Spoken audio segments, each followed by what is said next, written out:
النجوم رابع العالم، المنتخب المغربي المصنف الثاني عشر على مستوى العالم، الكثير والكثير. وادي عرضية جول!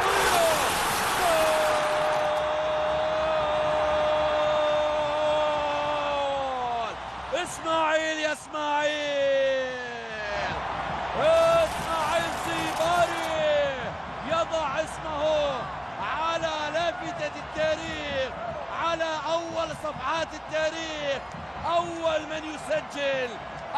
من يسجل في ملعب الأمير مولاي عبد الله بعد الافتتاح الجديد. التاريخ سيذكر الخامس من هذا الشهر، الخامس من سبتمبر 2025. إسماعيل سجل الأول في هذا الملعب لأسود الأطلس. شوف الجملة، شوف اللمسات، شوف التمريرة. عيني عيني على الأولاد، عيني عيني على الأولاد.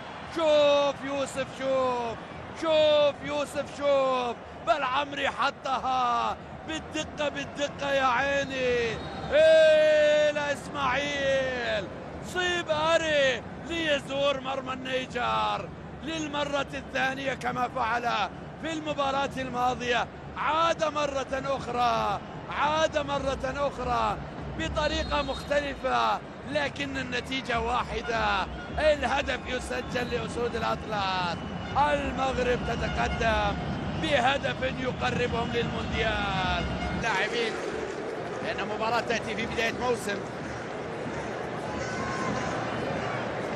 لذلك دكة البدلاء سيكون لها دور كبير. وهذه عرضية تلعب، الله!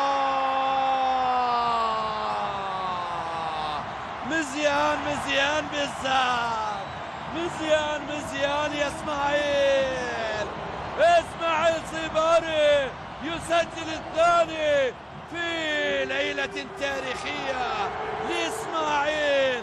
مرة أخرى يزور مرمى النيجر، يسجل الثاني لمصلحة أسود الأطلس.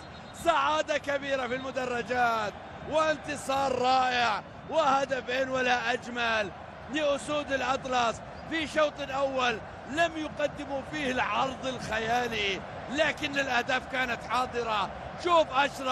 شوف أشرف حكيمي حطها. قيمة اللاعب الكبير، قيمة البلندوري. أشرف حطها لإسماعيل.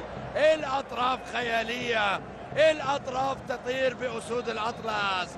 هنا في ملعب الأمير مولاي عبد الله، هنا الأطراف يوسف العمري في المرة الأولى، وفي المرة الثانية من الجهة اليمنى أشرف حكيمي، والتوقيع واحد. إسماعيل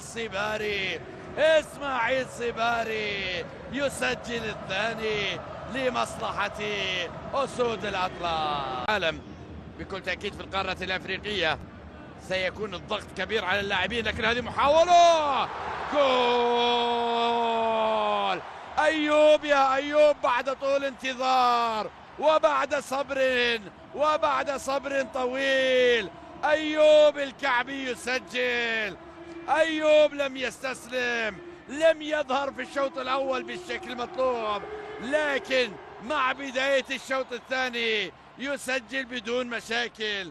يسجل أيوب الثالث، الهدف الثالث يسجل ليطمئن المنتخب المغربي على النقاط الثلاث في مباراة أصبحت الآن احتفالية بالتأهل إلى المونديال في مرمى النيجر. سجل الأول والثاني من الكرات العرضية، وجاء الثالث بنفس الطريقة من مسافة أقرب، لكنه عن طريق نفس اللاعب يوسف العمري اللي يقدم مباراة غير عادية ويصنع الأهداف.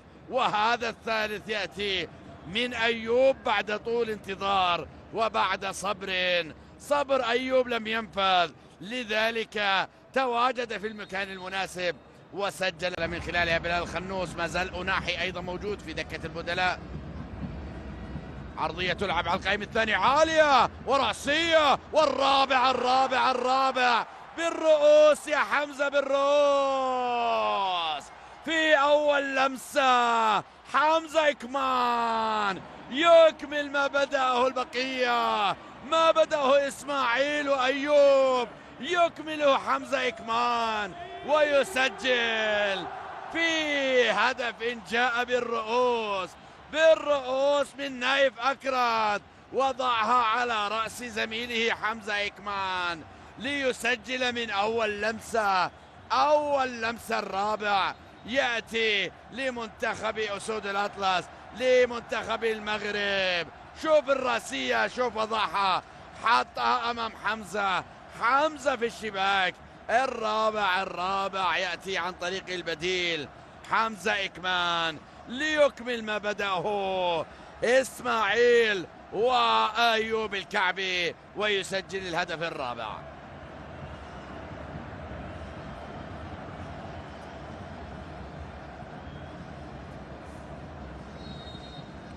لقطة جميلة ودكة بدلاء غنية، لذلك منتخب المغرب مرشح فوق العادة في أرضه تعود مقطوعة في مكان، فرصة الخامس، تسديدة أنوحي،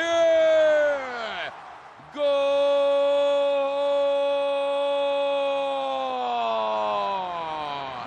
عز الدين أنوحي يسجل الخامس.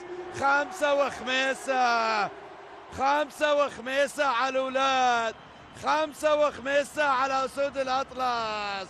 الله الله الله، خماسية في مرمى النيجر تنقل أسود الأطلس للمونديال. 5 أهداف رائعة، والأروع يأتي عن طريق عز الدين